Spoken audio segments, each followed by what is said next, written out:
ურთიერთობებში არსებობს ერთი მომენტი, რომელზეც თითქმის არავინ საუბრობს. ეს არ არის პირველი პაემანი. არც ერთმანეთის გაცნობის ეტაპია. არც ის მომენტი, როდესაც კაცი გთხოვს გახდე მისი შეყვარებული. ეს ეტაპები ამ ყველაფრის შემდეგ დგება. როდესაც ოფიციალურად ერთად ხართ, როდესაც ურთიერთობა რეალური გეჩვენებათ, როდესაც უკვე გაქვთ სტატუსი და ვალდებულება, ყველაფერი უსაფრთხოდ გეჩვენებათ. სწორედ ეს არის ის მომენტი, როცა ბევრი ქალი ღრმად შეყვარებას იწყებს. და ხშირად სწორედ ეს არის ის მომენტიც, როცა მამაკაცის მხრიდან ძალისხმევა ნელ-ნელა მცირდება. არა დრამატულად, არა უცებ, არამედ ნელ-ნელა. ურთიერთობის დასაწყისში მამაკაცი აღფრთოვანებულია. უნდა რომ გნახოთ. გეგმავს შეხვედრებს. ცდილობს. ინიციატივას იჩენს. ინტერესდება. ცნობის მოყვარეობას ამჟღავნებს. ამაყობს, რომ თქვენ გვერდით ყავხართ. თქვენ თავს არჩეულად გრძნობთ. თავს განსაკუთრებულად გრძნობთ. როცა ურთიერთობა სტაბილური ხდება, თქვენ მისი შეყვარებული ხართ. მისი ცხოვრების ნაწილი ხართ. რეგულარულად ხვდებით ერთმანეთს. ერთად გძინავთ. შაბათ-კვირას ერთად ატარებთ. ურთიერთობა უსაფრთხოდ გეჩვენებათ. და სწორედ აქ იწყება ცვლილება. მამაკაცი იწყებს მოდუნებას. წყვეტს თქვენზე შთაბეჭდილების მოხდენას. წყვეტს რამის დაგეგმვას. წყვეტს იგივე დონის ძალისხმევის ჩადებას. მას კვლავ სიამოვნებს თქვენი ნახვა. კვლავ მოსწონს თქვენი კომპანია. კვლავ სურს, რომ მის ცხოვრებაში იყოთ, მაგრამ ძალისხმევა უკვე აღარ არის იგივე. ენერგია აღარ არის იგივე. აღფრთოვანება აღარ არის იგივე. და ეს არის მომენტი, როცა ქალები ხშირად დაბნეულობას გრძნობენ. რადგან ეს არის ასევე ის მომენტი, როცა ქალის გრძნობები ყველაზე მეტად იზრდება. როდესაც მამაკაცი ურთიერთობაში დუნდება. თქვენი ურთიერთობა კომფორტის ეტაპზე გადადის და არა ნადირობის. არა აღფრთოვანების ეტაპზე, არამედ კომფორტის ეტაპზე. და სწორედ აქ იწყებს ემოციური გზები სხვადასხვა მიმართულებით სვლას. ის მოდუნდება. თქვენ ეჯაჭვებით. ის კომფორტშია. თქვენ კი სიყვარულში ვარდებით. სწორედ აქ იწყება დაბნეულობა. რადგან აშკარად არაფერია ცუდად. ის კვლავ გეძახით თავის შეყვარებულს. კვლავ გხედავთ რეგულარულად. კვლავ თქვენ გვერდით ძინავს. კვლავ ზრუნავს თქვენზე. მაგრამ რაღაც მაინც განსხვავებულია. ძალისხმევა უფრო ნაკლები ჩანს. ინიციატივა უფრო სუსტი. მცდელობა, რომ თქვენთვის ებრძოლა, თითქოს გამქრალია და თქვენ იწყებთ კითხვების დასმას. ეს ნორმალურია. გრძელვადიანი ურთიერთობები ასე უნდა გამოიყურებოდეს. ეს მხოლოდ თაფლობისთვის დასასრულია. ეს ურთიერთობის ერთ-ერთი ყველაზე დამაბნეველი ეტაპია, რადგან მამაკაცი სრულად არ დაგშორებიათ. არ მიუტოვები ხართ. არ უთქვამს უარი თქვენზე. ის კვლავ აქ არის. მაგრამ ენერგია შეიცვალა. თქვენ იწყებთ პატარა წვრილმანებზე დაკვირვებას. თქვენ უფრო მეტად გიხარიათ მისი ნახვა, ვიდრე მას თქვენი. თქვენ ურთიერთობაზე უფრო მეტს ფიქრობთ, ვიდრე ის. მომავალზე უფრო მეტად ნერვიულობთ, ვიდრე ის. უფრო მეტად ზრუნავთ, ვიდრე ის ზრუნავს. და ეს იწვევს შფოთვას, რადგან თქვენი ემოციები წინ მიიწევს, მისი ქცევა კი თითქოს ნელდება. თქვენი გრძნობები ღრმავდება. მისი ძალისხმევა კი მოდუნდება. თქვენი ნერვული სისტემა ამ დისბალანსს მანამდე გრძნობს, სანამ თქვენი ტვინი ახსნას მოუძებნის. თავს უფრო ახლოს გრძნობთ მასთან, ვიდრე ოდესმე, მაგრამ ამავდროულად უფრო ნაკლებად დაცულად, ვიდრე მანამდე. ეს არის ემოციური გარდამტეხი მომენტი ბევრ ურთიერთობაში. ურთიერთობა რეალურად გამოიყურება, მაგრამ სიმყარე შესუსტებულია. სიყვარული უფრო ძლიერია, მაგრამ ძალისხმევა უფრო მცირე. და ეს ის ეტაპია, როცა ქალები იწყებენ იმის გარკვევას თუ რა ქნან შემდეგ. რადგან მხოლოდ სიყვარული საკმარისი არ არის. ჩვენ გვინდა ურთიერთობა. ჩვენ გვინდა მომავალი. და ვგრძნობთ, რომ რაღაც იცვლება, მაშინაც კი, თუ ამას ჯერ ვერ ავხსნით. ამიტომ შემდეგ ნაწილში ვისაუბრებთ იმაზე, თუ რას იწყებენ ქალები ბუნებრივად, როცა ამ ცვლილებას გრძნობენ და რატომ აუარესებს ეს ხშირად დინამიკას ისე, რომ ამას ვერც აცნობიერებენ. ამ ცვლილების შემდეგ, ქალები უფრო მეტსდებენ ურთიერთობაში. ეს არის ეტაპი, როდესაც ემოციური ბალანსი ჩუმად იცვლება. არაფერი დრამატული არ ხდება. ის არ მიდის. არ შორდება. არ ამბობს, რომ გრძნობები დაკარგა. ის კვლავ იქ არის. მაგრამ ძალისხმევა უფრო მცირეა. და როდესაც ქალები ურთიერთობაში ძალისხმევის კლებას ვგრძნობთ, იშვიათად ვიხევთ უკან. ჩვენ წინ მივიწევთ. რადგან გვაღელვებს. რადგან გვიყვარს. რადგან გვინდა რომ ურთიერთობა მიმუშაოს. ამიტომ უფრო მეტად ვცდილობთ. და ეს სიყვარულის გამოხატულებად გვეჩვენება. მზრუნველობად. სწორ საქციელად. პირველი ცვლილებები პატარაა. თავიდან ცვლილებები უმნიშვნელოა. ის უფრო მეტად გწერს პირველი. აგზავნის დილა მშვიდობისას. აგზავნის შეტყობინებას, მშვიდობით მიხვედი. აგზავნის შენზე ვფიქრობ მანამდე, სანამ ის გააკეთებს ამას. ადრე ამას ისაკეთებდა. ახლა შენ. ეს არის ძალისხმევაში პირველი ცვლილება. მამაკაცი ამ დროს იწყებს ურთიერთობის გამარტივებას. მაგალითად განვიხილოთ ჩემი ერთ-ერთი გამომწერის ელენეს მაგალითი. თავიდან ელენე შეყვარებული გეგმავდა ერთად გატარებულ დროს, მოგზაურობებს, აქტივობებს. შემდეგ დაგეგმვა შენელდა. არასრულად, უბრალოდ ნაკლებად. ელენეს არ უნდოდა რომ ურთიერთობა მოსაწყენი ყოფილიყო, ამიტომ დაიწყო იდეების შეთავაზება. უნდა წავიდეთ ამ რესტორანში. უნდა დავჯავშნოთ ეს მოგზაურობა. უნდა გავაკეთოთ რამე სახალისო შაბათ-კვირას. მას სჯეროდა რომ წვლილი შეჰქონდა. სჯეროდა რომ კარგი პარტნიორი იყო. მაგრამ ნელ-ნელა ის გახდა დამგეგმავი. თავისი შეყვარებულიც სიამოვნებით აჰყვა. ის ტკბებოდა ყველაფრით, რასაც ელენე აორგანიზებდა, მაგრამ საჭიროება იმისა, რომ თავად ეხელმძღვანელა გაუქრა. და რაც უფრო მეც გეგმავდა, მით უფრო ნაკლებად სჭირდებოდა კაცმცდელობა. მან ყველგან შეყვარებულის ენერგიის გაცემა დაიწყო. ეს არის დიდი ცვლილება. ქალი იწყებს მეტის გაცემას, მეტი დრო, მეტი ყურადღება, მეტი ემოციური ენერგია. კაცისთვის გრაფიკს ცვლის. მას უფრო მეტ პრიორიტეტს ანიჭებს. მის შეტყობინებებს დაუყოვნებლივ პასუხობს. ყოველთვის პოულობს დროს. ყოველთვის ამბობს კის. ის ადვილად ხელმისაწვდომი ხდება, რადგან შეყვარებულია. როცა ქალი შეყვარებულია, მას სიახლოვე სურს. სურს კავშირი. სურს ერთიანობა, მაგრამ ხელმისაწვდომობა აქრობს აუცილებლობას. როდესაც წვდომა გარანტირებულია, ძალისხმევა აღარ არის საჭირო. ქალი ამ დროს იწყებს სახლის გარემოს შექმნას. უფრო ხშირად უმზადებს საჭმელს. ალაგებს, სანამ მამაკაცი მოვა. ამზადებს მის საყვარელ კერძებს. უნდა რომ თავი კომფორტულად იგრძნოს. და ის ნამდვილად გრძნობს თავს კომფორტულად, ძალიან კომფორტულად. რადგან ქალი ქმნის ურთიერთობის გარემოს მანამ, სანამ ურთიერთობა სრულად მომწიფდება ვალდებულებების ამ დონემდე. ის იწყებს ცოლის როლის თამაშს მანამ, სანამ ჯერ კიდევ მხოლოდ შეყვარებულია. ახლა კი ვისაუბროთ მარიამის ისტორიაზე. მარიამმა შეამჩნია, რომ თავისმა მამაკაცმა შეწყვიტა მომავალზე საუბარი. შეწყვიტა უფრო ღრმა კითხვების დასმა. შეწყვიტა გრძნობებზე საუბარი. ამიტომ მან სცადა თავად შეექმნა ემოციური სიახლოვე. მან უფრო მეტი გახსნილობა გამოიჩინა. უფრო მეტი გრძნობა გააზიარა. დაიწყო ემოციური საუბრები. თავს შენთან ძალიან ახლოს ვგრძნობ. თავს შენთან ძალიან უსაფრთხოდ ვგრძნობ. შენთან ერთად ვხედავ მომავალს. მას სჯეროდა რომ გულწრფელობა კავშირს გააღრმავებდა. მაგრამ მოხდა რაღაც მოულოდნელი. მამაკაცი კიდევ უფრო მოდუნდა, რადგან ემოციური სამუშაო მის მაგივრად უკვე სრულდებოდა. მარიამი კი უფრო ემოციური გახდა. ეს ეტაპი ხშირად ძალიან ემოციური ხდება. მარიამი უფრო მეტ შფოთვას გრძნობს. გრძნობი არ ეხდება მისი ქცევის მიმართ. პატარა ცვლილებები დიდ ცვლილებებად ეჩვენება. დაგვიანებული პასუხი მნიშვნელოვანი ხდება. გაუქმებული გეგმები მტკივნეულია. გულგრილი ტონი საგანგაშო. რადგან ის ახლა ემოციურად ჩართულია. ამიტომ იწყებს ემოციების უფრო მეტად გამოხატვას. აზიარებს შიშებს. აზიარებს საზრუნავს. მაგრამ ემოციური ინტენსივობა შეიძლება ზეწოლად იქცეს კაცისთვის, როდესაც ძალისხმევა ისედაც მცირდება. შემდეგ კი რა ხდება? მარიამი გრძნობს დისტანციას, ამიტომ ითხოვს პასუხებს. კვლავ გიყვარ ვარ? ხედავ ჩემთან მომავალს? მას სურს ემოციური უსაფრთხოება. ისიც არ წმუნებს მას, რადგან დარწმუნება მარტივია. მაგრამ დარწმუნება არ არის ძალისხმევა. ძალისხმევა მოითხოვს მოქმედებას.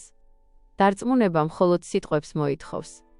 და ნელ-ნელა ურთიერთობა მოქმედებების ნაცვლად სიტყვებად იქცევა. მარიამი იწყებს დაუცველობის შეგრძნებას. აქ ჩნდება ეჭვიანობა და მიჯაჭვულობა. ის უფრო ხშირად ამოწმებს მის სოციალურ ქსელებს. აინტერესებს, ვის წერს, წუხს მისი დაკარგვის გამო. უნდა მეტი დრო ერთად, მეტი ყურადღება, მეტი დარწმუნება, რადგან მისი ემოციური ინვესტიცია ახლა ძალიან მაღალია და ცდილობს ურთიერთობის შენარჩუნებას. ის იწყებს ურთიერთობის მართვას. ეს ყველაზე დიდი ცვლილებაა. ის ხდება ურთიერთობის ლიდერი. ის წყვეტს პრობლემებს. საუბრობს მომავალზე. საუბრობს შემდეგ ნაბიჯებზე. ცდილობს ურთიერთობა წინ წაწიოს, რადგან სურს პროგრესი.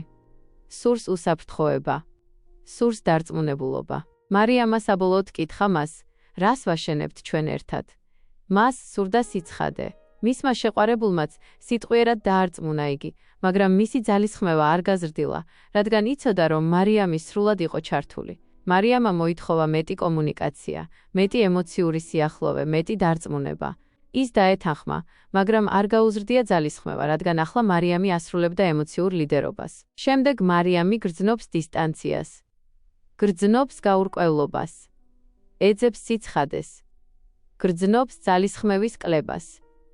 ზრდის ძალისხმევას. და რაც უფრო მეტს აძლევს, მით უფრო კომფორტულად გრძნობს თავს კაცი. არა იმიტომ, რომ ცუდია, არამედ იმიტომ, რომ დინამიკა შეიცვალა. ძალისხმევა აღარ არის საჭირო ურთიერთობის შესანარჩუნებლად. ურთიერთობა მისთვის უსაფრთხოდ ჩანს, მაშინ როცა ქალი თავს უფრო ნაკლებად დაცულად გრძნობს, ვიდრე ოდესმე. და შემდეგ ნაწილში ვისაუბრებთ იმაზე, თუ რატომ ხდება ეს და რა ხდება სინამდვილეში ამ დინამიკის მიღმა. ნაწილი 3. რა ხდება სინამდვილეში. ამ დროისთვის შაბლონი ნათელია. კაცი მოდუნებულია. ქალი შეყვარებულია. ძალისხმევა მცირდება. და ქალების უმეტესობა ფიქრობს, რომ ძალისხმევა მცირდება, რადგან რაღაც რიგზე არ არის. მაგალითად, მან შეწყვიტა ზრუნვა, გრძნობები დაკარგა, ურთიერთობა ინგრევა. მაგრამ უმეტეს შემთხვევაში რაც ხდება, უფრო მარტივია. ყოველთვის არ არის საქმე იმაში, რომ მამაკაცს აღარ მოსწონხართ. საქმე ისაა, რომ დინამიკა შეიცვალა. და როდესაც დინამიკა იცვლება, ძალისხმევაც იცვლება. მამაკაცები ძალისხმევას დასაწყისში დებენ, რადგან ცდილობენ თქვენს მოპოვებას. ცდილობენ დაიმსახურონ წვდომა, დრო, სიახლოვე, შეყვარებულის ტიტული. არსებობს გაურკვევლობა. არსებობს ნადირობა. არსებობს თქვენი დაკარგვის პატარა შიში.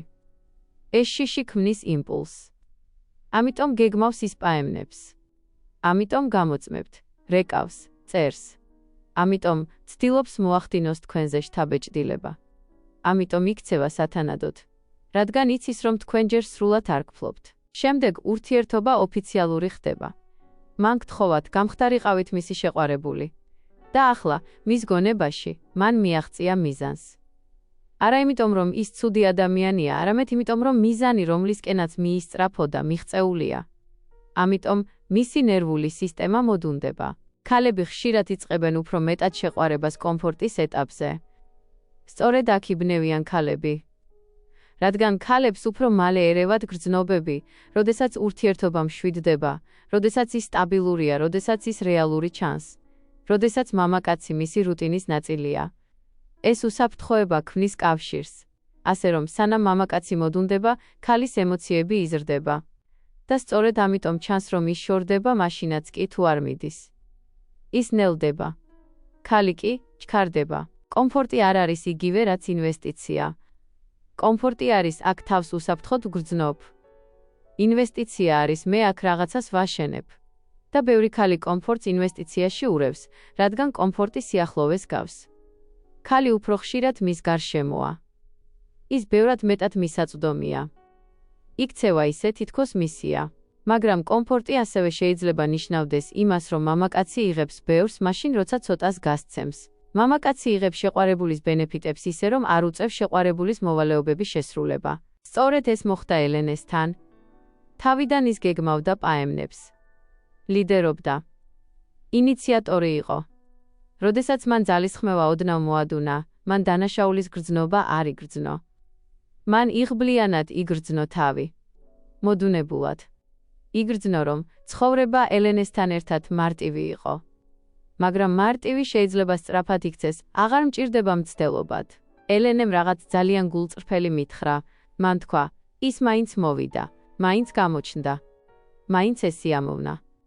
ამიტომ ვიფიქრე, რომ ყველაფერი რიგზე იყო. ეს კი არის ურთიერთობების შაბლონი. ამ დროს კაცი არ იბრძვის ქალისთვის. ის სარგებლობს მისით. ადამიანები აფასებენ იმას, რაშიც ინვესტიციას დებენ. ეს ურთიერთობების ერთ-ერთი ყველაზე მნიშვნელოვანი პრინციპია. ადამიანები თავს გრძნობენ მიჯაჭულად იმასთან, რასაც აშენებენ. როდესაც მამაკაცს უწევს დაგეგმვა, ლიდერობა, გამოჩენა, პრობლემების გადაჭრა, ინიციატივის გამოჩენა, ის ქალს აღიქვამს საკუთრებად. არა საკუთრების მაკონტროლებელი გაგებით, არამედ საკუთრების გაგებით, ეს ჩემია, რადგან მე ავაშენე. მაგრამ როდესაც ქალი იწყებს მთელი მშენებლობის შესრულებას, მამაკაცი იწყებს ურთიერთობით სარგებლობას, როგორც სერვისით, თბილი, სახლი, საჭმელი, საწოლი, კომფორტი, ემოციური მხარდაჭერა.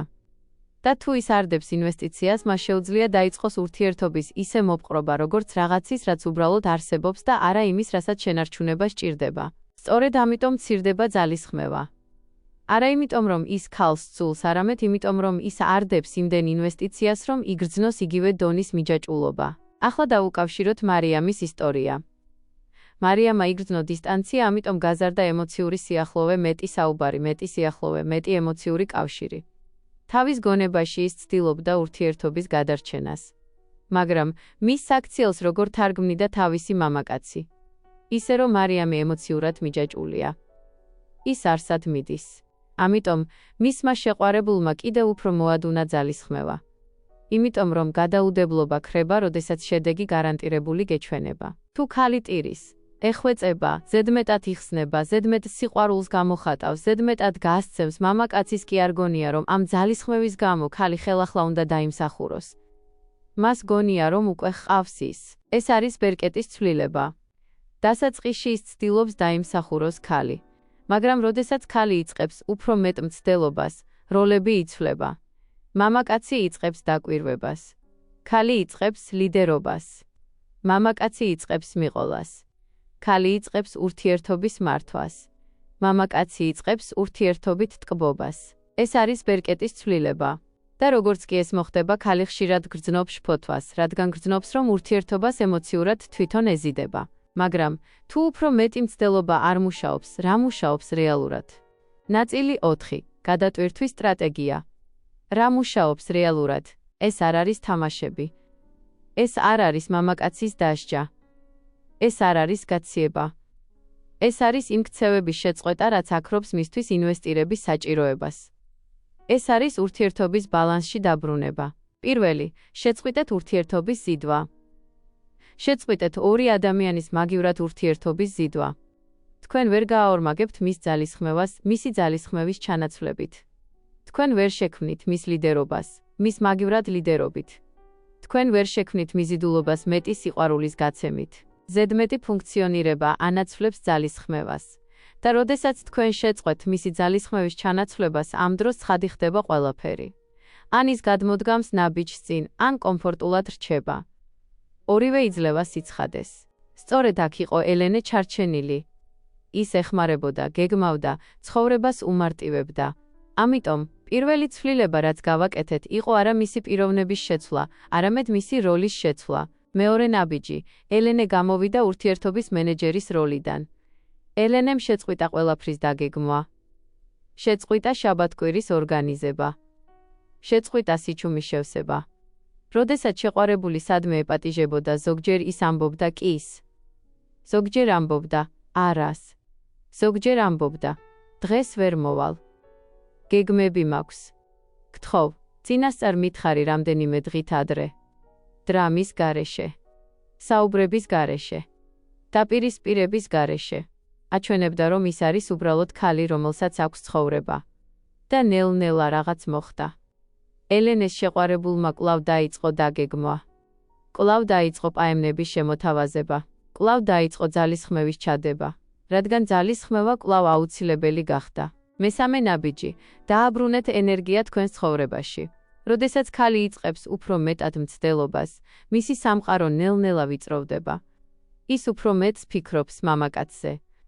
უფრო მეტად ამოწმებს ტელეფონს. შეუმჩნევლად, ის აღმოჩნდება მისი სამყაროს ცენტრად.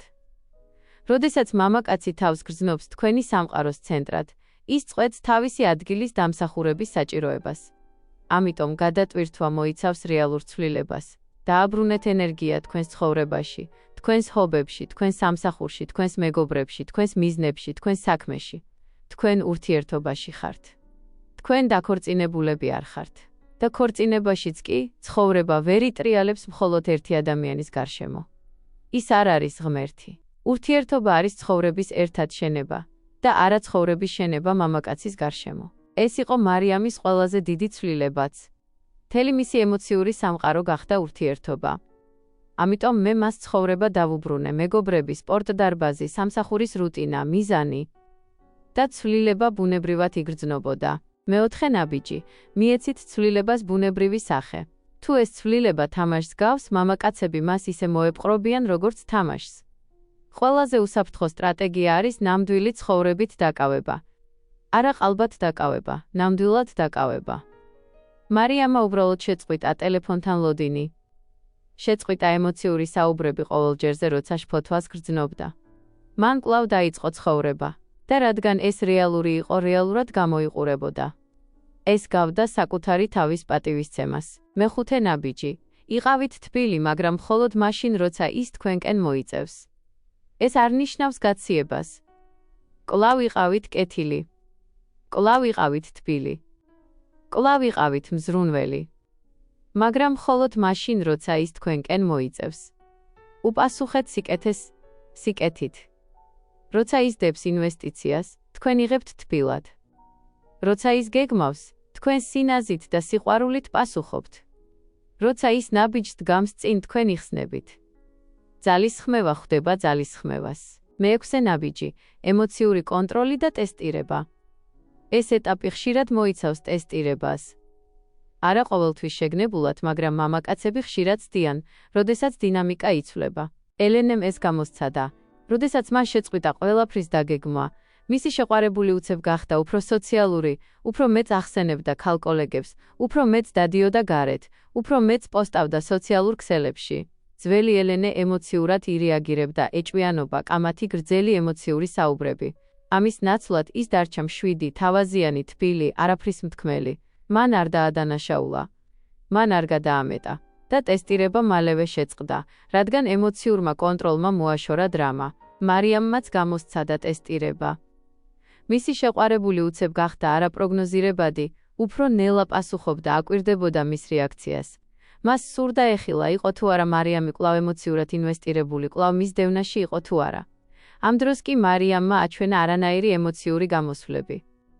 არანაირი გადამეტებული რეაქცია. არანაირი პანიკა და კვირების განმავლობაში მამაკაცის ძალისხმევა გაიზარდა, მეტი ზარი, მეტი დაგეგმვა, რადგან დინამიკა დაბალანსდა. მეშვიდე ნაბიჯი, რა მოხდა შემდეგ? ელენეს ურთიერთობა გაუმჯობესდა. ახლა მისი შეყვარებული გეგმავს მათ ერთად გატარებულ დროს. ის დებს ინვესტიციას. ის ლიდერობს. ის კვლავ იჩენს ინიციატივას, რადგან ელენეს ძალისხმევა აღარ იყო მირთმეული. მარიამის ურთიერთობა კი კვლავ ემოციურად სტაბილური გახდა. მეტი ძალისხმევა, მეტი თანმიმდევრულობა, მეტი დარწმუნება მოქმედებებით და არა სიტყვებით. მერვე ნაბიჯი, თუ ის არ გააქტიურდება. ზოგჯერ მამაკაცი არ აქტიურდება. და ეს იძლევა სიცხადეს. ეს ნიშნავს, რომ ურთიერთობა არსებობდა, იმიტომ რომ ის იყო კომფორტული და მოსახერხებელი. და ეს სიცხადე ზოგავს წლების გაურკვევლობას. მეცხრე ნაბიჯი, სტრატეგიული შესრულება. თუ გსურთ ამის სწორად გაკეთება, პროცესი უნდა შესრულდეს ფრთხილად. ზედმეტად ემოციური ჰგავს ზეწოლას. ზედმეტად აგრესიული ჰგავს დასჯას. ზედმეტად აშკარა ჰგავს თამაშს. ამიტომ არის სტრატეგია მნიშვნელოვანი. თუ ახლა თავს დაბნეულად გრძნობ მამაკაცის გამო. თუ თვლი რომ ძალისხმევა შეამცირა, არ იცი როგორ მოიქცე და არც შეცდომის დაშვება გინდა. გინდა რომ ელენესავით და მარიამივით შენ სასიკეთოდ შემოგიბრუნდეს ურთიერთობა, შეგიძლია წაიკითხო ჩემი ორი წიგნი, ქალური ტრანსფორმაცია და ის რაც დედამ არ გასწავლა. ეს ორი წიგნი მამაკაცთან ურთიერთობების მართვაში გახდება შენი სამაგიდო წიგნი. ეს არის ამ ვიდეოს დასასრული, თუ გაგიჩნდა კითხვები, შეგიძლია გამიზიარო ვიდეოს ქვემოთ კომენტარებში. ასევე, არ დაგავიწყდეს გამოიწერო Instagram გვერდი. ამ ვიდეოს მოწონებით და არხის გამოწერით კი მე მაძლევ მოტივაციას ქალისა და მამაკაცის ურთიერთობებზე კიდევ სხვა მრავალი მნიშვნელოვანი საკითხი განვიხილო და გაგიზიარო ეფექტური სტრატეგიები თუ საჭირო ცოდნა. დროებით.